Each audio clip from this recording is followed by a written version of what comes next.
stories will blow you away. So please be upstanding for our guest. Please be upstanding for our guest. With a thunderous round of applause, welcome the one, the only, Lisa Haisha!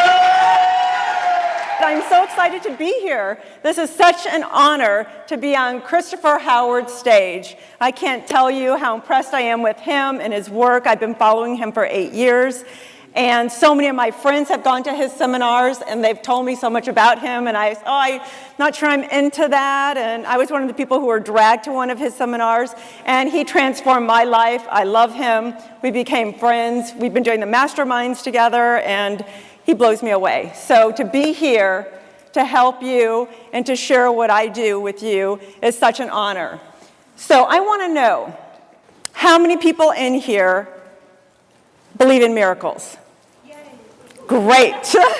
You're my peeps. Okay. How many people feel like they know their authentic soul?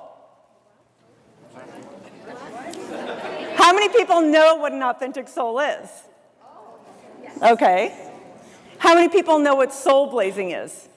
Soulblazing. Yes, I created a method of psychology called soulblazing. Yes, we have a few people in here who I've worked with.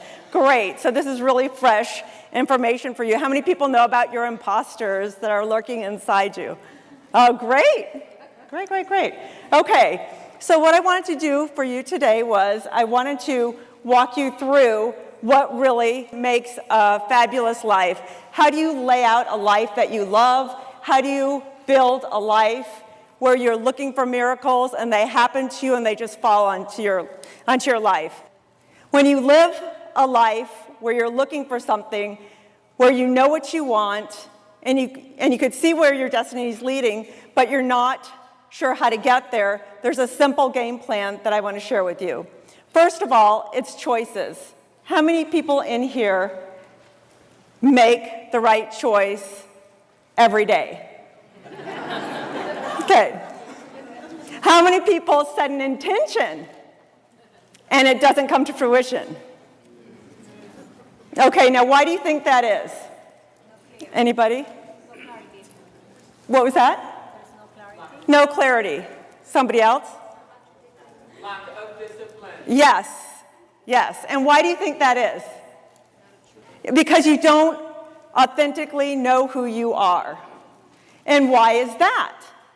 Well, sometimes even before you were born, when your parents are fighting or there's financial stuff going on, you're getting that stress. You come out of the womb not knowing who you are. It's like something happened to you when you come out. And then every time something happened to you as a child, when you felt neglected, where you didn't feel loved, cared for, those are times when you get a little scar. And in that scar, that helps form the onion of who you are. So can I go back and share my story with you? Would that be okay? Yes. Okay. So how I came upon the soulblazing and the impostors. I grew up in a Middle Eastern family, well, cross-cultural. My father's from Baghdad, and my mother's American. And in that family dynamic, my father told me one thing, my mother told me another. My father said, you have to get married by 18 or you'll be an old lady. You can never work. You can't ever make your own money. Because if you make money, that means you're a loser. Nobody else is willing to take care of you.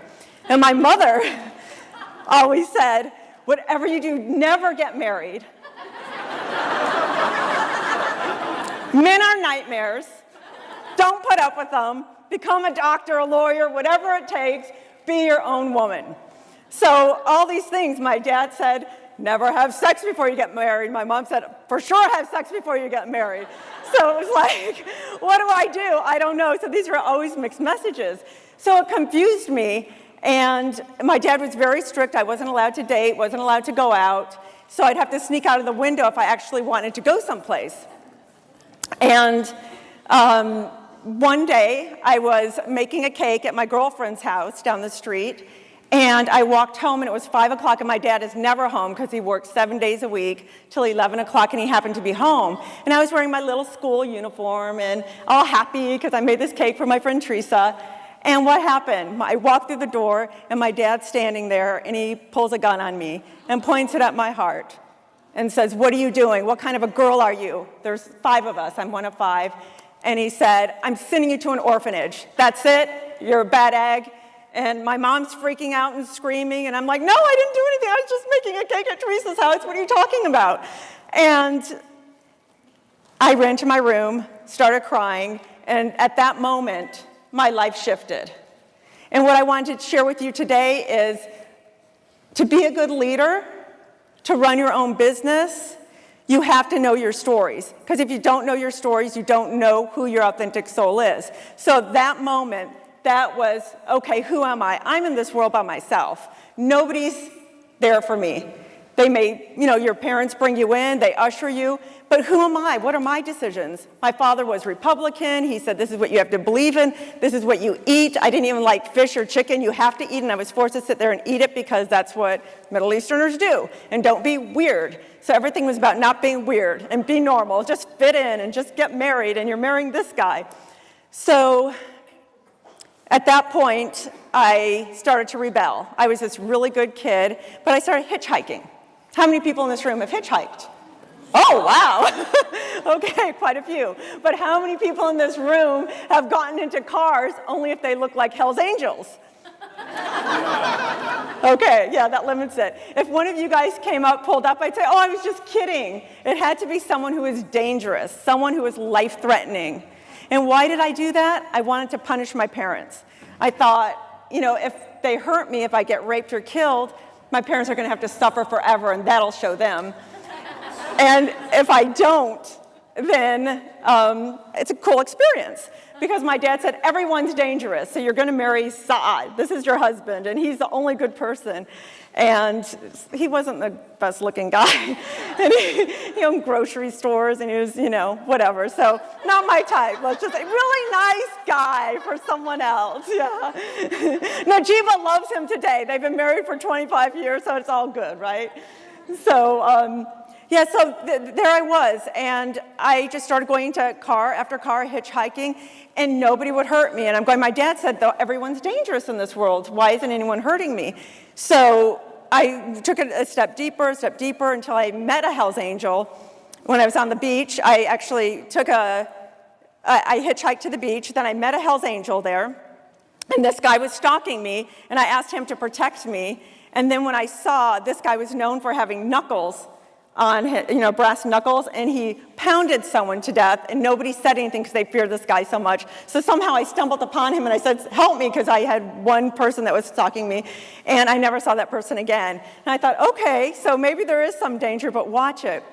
So then I thought, okay, what am I going to do with my life? I can't stay at home anymore.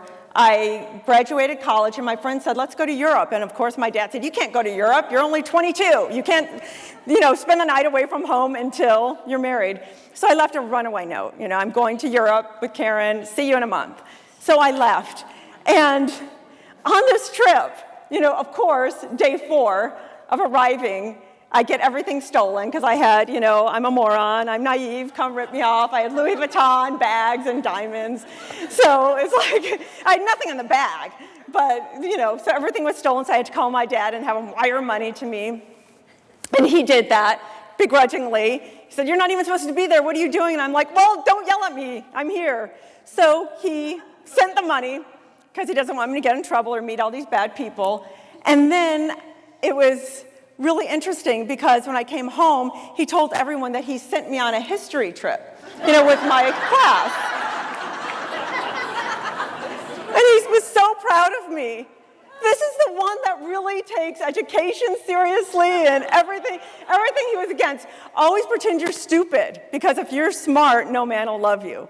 No woman will like you, everyone will be jealous of you, so just play it down. So this is the first time he actually came out and did that, and that was so exciting for me. But I couldn't stay at home anymore, so I moved to LA. Where else, right? I want to be a star, because I'm damaged and broken, and who loves me? Nobody cares about me. I'm going to get the whole world to love me. I'll show you again. So I come up here to LA, and on the train up here, guess what? I'm sitting next to an agent. And she says, come, let me represent you. You seem cool. Within a week, I get my SAG card. I do a commercial. And I'm like, oh, my God, this is great. And after that, I did 3 or 4 music videos, this and that. Then I got a soap opera. And I couldn't do it because my dad's voices were above. I had my Uncle Rumsey, my Uncle Azawi, Hackmid Zaya, because I couldn't kiss, I couldn't do love scenes, I couldn't do anything. So it's like, I'm on a soap opera, they're like, oh, we want you to come up here and whisper in this. Oh, I can't whisper in someone, that's a little too intimate. Can you get in bed? And too intimate. No. So I had to quit. So what am I gonna do, right? So now that sucks, I'm not an actress anymore, but I thought I still need to make money. So there was an audition that came out for teriyaki burger. And I loved teriyaki burgers, so I thought, let me go to this. This is an open call. They're not going to have me do a love scene in this commercial. It's nothing. $26,000. I'm like, I want this job. So I went to the audition, and there's like 4 Japanese guys, and there's blue suits. They always wear blue suits, white shirts, and 2 casting directors. And it was a long line. It was an open call, like 500 people. So I walk in, and I give my headshot, and hi, nice to meet you. You know, Japanese is very prim and proper, so you bow and thank you. And I did the whole thing, and they said, oh, what we want you to do is go sit over there, eat a teriyaki burger. I want you to walk across the stage, and then, you know, answer a telephone call, then go back to your desk and say, oishi desu, right? That means delicious in Japanese. I said, oh, easy. So I go, and I sit down at my little desk, and I'm, okay, do I walk? Oh yeah, I should walk now. Do I take a bite? Oh God, I just made a mistake. I'm gonna take a bite. Oh, that was too big. Okay, oh, how do I answer the phone? I'm right-handed and I've got the burger in my left. Should I put it there? Oh. Oh. Then I walk back. Oh God, I'm horrible, I'm awful, this is ridiculous. And I sit down, and then everyone's like, thank you, oh, thank you very much, thank you. And I'm like, oh no, I blew it, $26,000, I need a new car, I need an apartment, I need this, I'm sick of sharing a bed. So I went home, and this is kind of a prelude to the Impostors, before I knew about Impostors.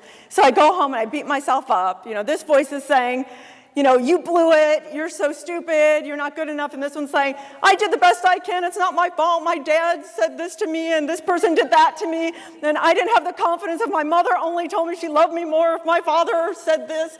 And this one's saying, oh, I could do it, you know. And I'm like, who are you? And then I said, try. So I did it, exactly what they said in my living room. I'm like, God darn it, I know how to do this. And I said, now what do I do? So I went at 9:30 because I want to be the early bird that gets the worm, you know, guarantee it. I saw you, I don't need to see anybody else. So I went at the end of the day, at around 5. I walked back in, I changed my outfit, changed my hair. If anyone in here is an actress, you have a casual shot and a glamour shot. So I took the glam shot. The other one was casual. And I walk in very confidently. Oh, what's going on? Here you go. I shake hands. And they tell me exactly the same thing. No problem. So I go, cha-la-la-la, sit down, you know, very confident, have my burger, take a bite, get up very confidently, just strut, pick up the phone, like I'm very important, very important executive. Yes, yes, yes.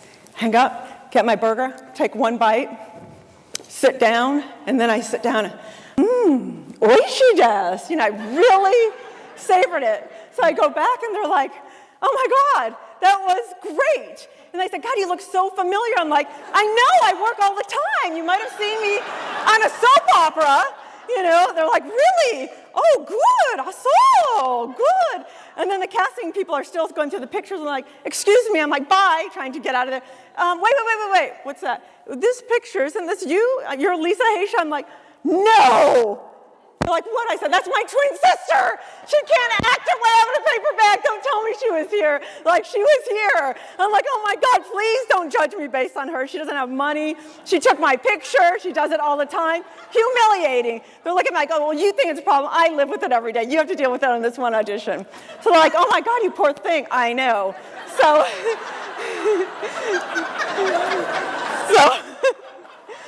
so I go home. Go straight to my phone, it's beeping, I play the message, I book the job. $26,000, and I was 22, I mean, come on. So what is the moral of that? It's choosing. You don't accept. You know, they said no, but when you know you have something inside, that seed of greatness or that seed of anything, even, you know, above mediocrity, you know, but you know you could do better, do it. You know, take that risk.